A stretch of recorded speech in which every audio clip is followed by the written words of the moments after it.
কিন্তু বাংলার মানুষ মমতা বন্দ্যোপাধ্যায় এবং অভিষেক বন্দ্যোপাধ্যায়ের প্রতি আস্থা বিশ্বাস রেখেছে এবং অন্যায় অবিচার প্রতিশোধ নিয়েছে।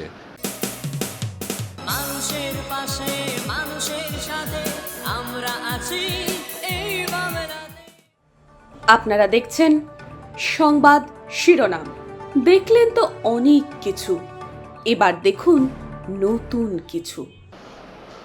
সরকারি ৭৪টার কাছাকাছি প্রকল্পের ওপরে কি আস্থা রাখছে সাধারণ মানুষ, নাকি কন্যাশ্রী থেকে আরম্ভ করে যুবশ্রী সেই প্রকল্পের জোরেই জয় আসছে? কি বলছে মেদিনীপুর পৌরসভার পৌরপ্রধান? দাদা, লোকসভা ভোটও হলো, সেখানেও কিন্তু আপনাদেরই জয় জয়কার। কোন কোন প্রকল্পের জোরে জোর আসছে কি মনে করছেন? প্রথমেই ধন্যবাদ জানাবো আমাদের বাংলার মাননীয় মুখ্যমন্ত্রী মমতা বন্দ্যোপাধ্যায়ের ৬৪টা প্রকল্প যেভাবে মানুষের মন জয় করেছে এবং সেই সাথে সাথে সর্বভারতীয় তৃণমূল কংগ্রেসের সাধারণ সম্পাদক এমপি মাননীয় অভিষেক বন্দ্যোপাধ্যায় যে জনজোয়ার কর্মসূচির মধ্য দিয়ে গ্রামে গ্রামে প্রতিটি মানুষের কাছে পৌঁছে গিয়েছিলেন, যে আবাস যোজনার টাকা আটকে রাখা, ১০০ দিনের কাজের টাকা আটকে রাখা এবং বাংলাকে বঞ্চনার প্রতিবাদে যে লড়াই সংগঠিত করে বাংলা থেকে দিল্লি পর্যন্ত নিয়ে গিয়ে মানুষের মন জয় করে এবং তার ফলস্বরূপ আমরা আজকে এই ২৯টা সিটে জয়লাভ করেছি। এবং আমরা আরও অবাক হওয়ার হতো যদি বাংলা থেকে এই বিজেপি দলকে যদি তাড়াতে আমরা ৪২ আসন পেয়ে যেতাম। আমাদের এই জয় আমাদের মাননীয় মুখ্যমন্ত্রী মমতা বন্দ্যোপাধ্যায় এবং সর্বভারতীয় তৃণমূল কংগ্রেসের সাধারণ সম্পাদক অভিষেক বন্দ্যোপাধ্যায়ের লড়াই সংগ্রাম এবং অন্যায় অবিচার প্রতিরোধের জবাব দিয়েছে বাংলার মানুষ।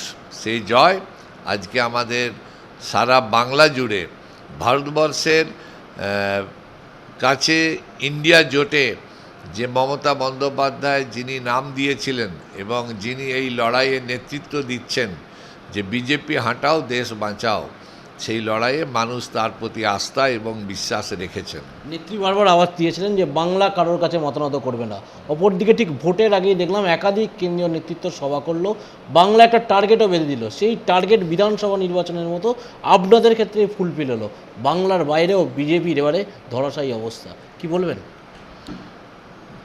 ইন্ডিয়া জোট তো প্রমাণ করে দিয়েছে, যার নাম দিয়েছিলেন মমতা বন্দ্যোপাধ্যায় নিজেই, সেই ইন্ডিয়া জোট আমরা দেখলাম যে 200, 500, 1000 ভোটের মধ্যে হেরেছে প্রায় 49টি আসন।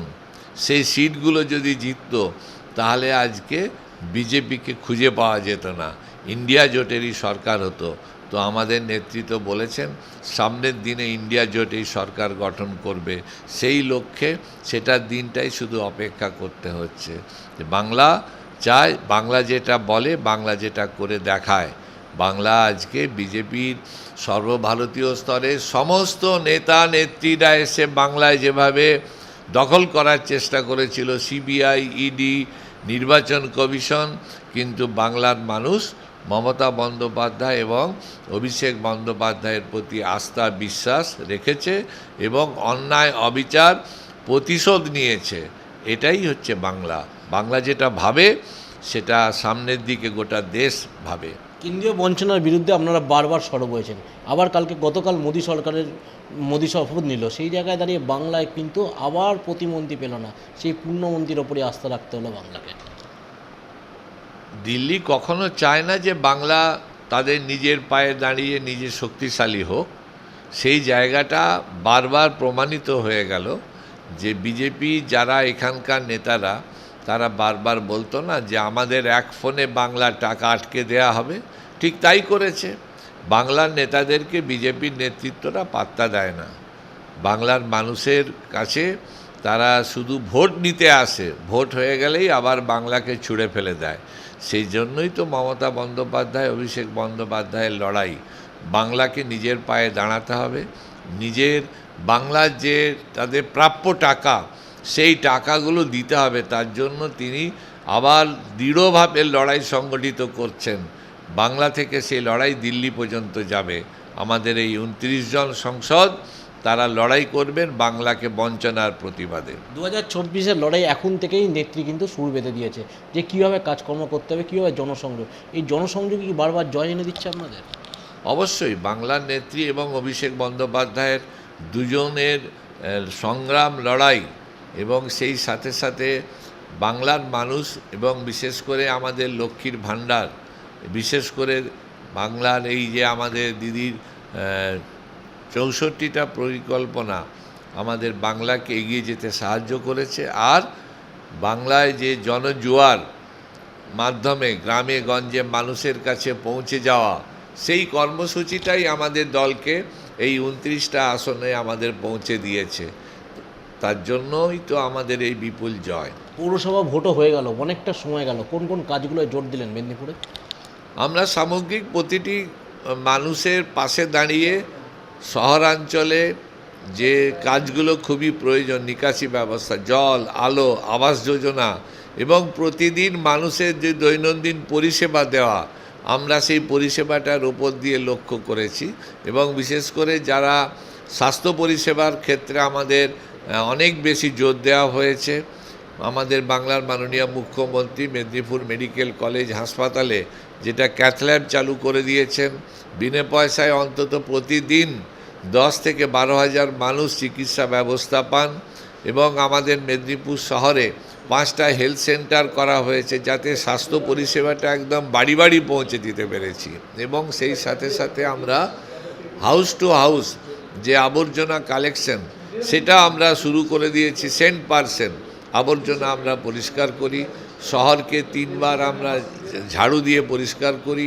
এই শহর আমাদের, এবং এই শহরকে সুন্দর পরিষ্কার পরিচ্ছন্ন, আলো জল যাতে মানুষের কোনো অসুবিধা না হয়, সেই দিকটাতে আমরা জোর দিয়েছি।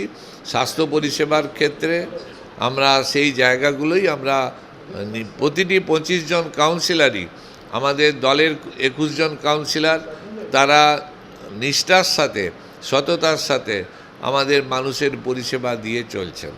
একদিকে যখন নেত্রী বলছেন কর্মীরাই আমাদের সম্পদ, অপরদিকে কর্মীরা বলছেন তারা কিন্তু সারা বছর মানুষের কাছে পরিষেবা দেয়। এক কথায় সারা বছর মানুষের পরিষেবা দেয় এবং পড়াশুনো করে, তাই ফলাফল এরকম হতে চলেছে। বিধানসভার পর থেকে একাধিক নির্বাচনে কিন্তু শাসক দলের জয় জয়কার, এবং তারা কিন্তু এই মুহূর্তে 2026-এর জন্য প্রস্তুতি শুরু করে দিয়েছে এবং তারা আশাবাদী সেই জয় কিন্তু আবার অব্যাহত। মানুষের পাশে মানুষের সাথে আমরা আছি এই বাংলাতে। আপনারা দেখছেন সংবাদ শিরোনাম। দেখলেন তো অনেক কিছু, এবার দেখুন নতুন কিছু।